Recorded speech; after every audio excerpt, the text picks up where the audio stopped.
But what happens, where it gets lost is this. My dad always said to me, Joe, get up in the morning and put the interests of those people you serve ahead of your own. Ahead of your own, you'll always come out ahead. That's where we've lost it. People, there's nothing wrong with making a buck, but if you're making a buck is at the sacrifice of somebody else's interest, that's where the wheel gets bad. That's where the exchange, if you will, with the universe gets bad. That's why people get sick.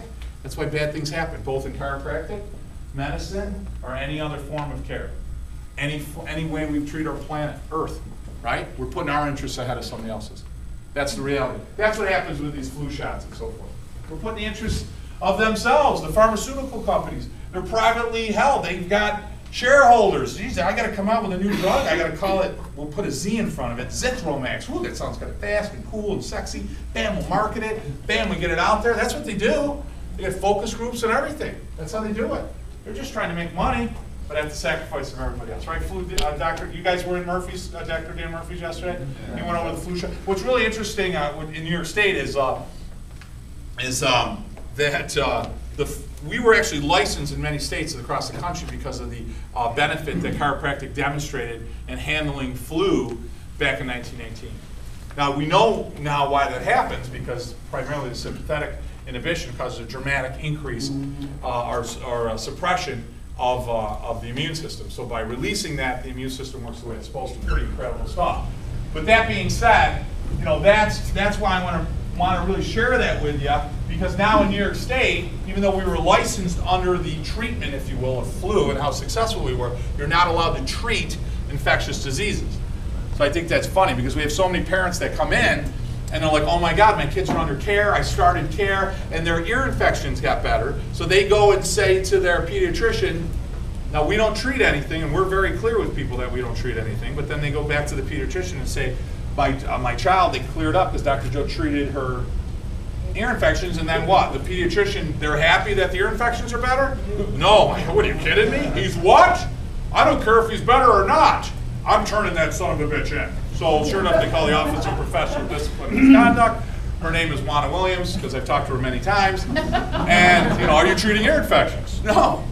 No, I'm not treating ear infection. In fact, I'll show you her paperwork. This is what we did. Yeah, okay. But, you know, then I send paperwork to the pediatrician showing why, you know, the child got better, but that we don't treat it that way. And they still aren't my friend, are they?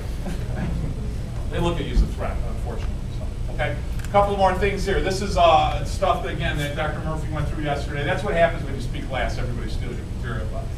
Okay, neuroimmunology identifies what? Centers of immune response, nucleus tractus solitarius, blah, blah, blah, blah, blah. But the bottom line is, what do they find? That the upper cervical adjustment, and here's a little anatomical chart, right? So C1, C2, C3. The upper cervical had the greatest effect in what? Digestion and immunity, okay? Now, we're going to go this way, right? Well, we do most of our work in the first two vertebrae, the spine neck area. These two are the most freely movable. Smallest vertebrae, only place where the brain stem is complete, and when out of place, some would say it can interfere with normal transmission of mental impulses, any place of the body. And the ones which chiropractic research has found to be culprits causing most of the patient's health problems, okay? 100 years earlier, almost. I mean, unbelievable. You know, what side are you on? There'd come a day when medicine would embrace chiropractic principles and chiropractors would abandon it. You know, here we go, right? What side of the aisle are you on? This guy was brilliant. His internal voice was louder and stronger than anyone's detractors. You want to master your practice, you practice within what? 6 inches between your ears. You want to make the best investment in your practice? Where do you need to start? There's a thing in your bathroom, it's called a mirror. Start right there. Your reflection, you, that's where you start.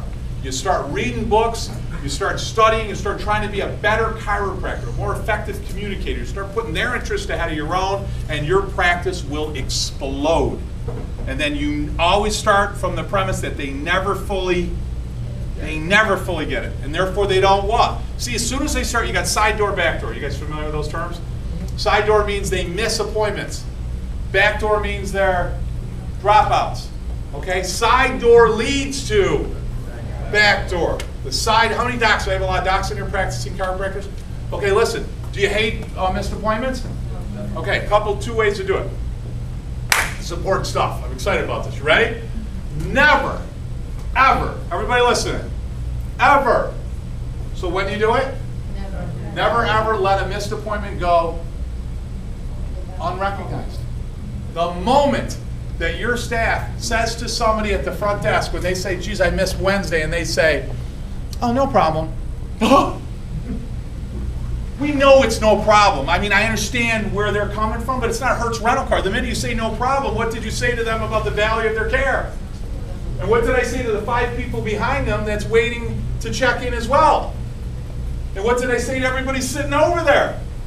And by you not recognizing it and not saying, hey, geez, Barbara, you missed your appointment, what did I say? By not participating, you're participating, you just don't realize it. So they're going to go, wow, what happens to the value? So they start missing a couple of visits, then what? Then you spend a full-time job trying to get hold of them. Doesn't it amaze you how you can't get hold of somebody? It's amazing to me that you can't get hold of somebody.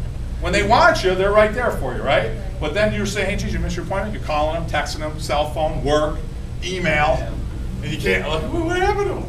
It's like they're avoiding me. Oh my God, it's Borio. Oh my God, I don't want to talk to him. So never let it go unrecognized. Always show criteria testing when they miss an appointment. I don't care if it's x-ray, thermography, surface EMG, substation, meaningless to me. I don't care. What did you use to educate to me that you identified a problem that I basically bought into, there's value here? What did you use as a criteria test? That's what you review with me when I miss an appointment. So Bob, listen, come on with me real quick. I just want to go over something with you fast. It's not a confrontation. It's not a woodshed. You're not yelling at them. You're just talking to a friend of yours. They're friends of yours.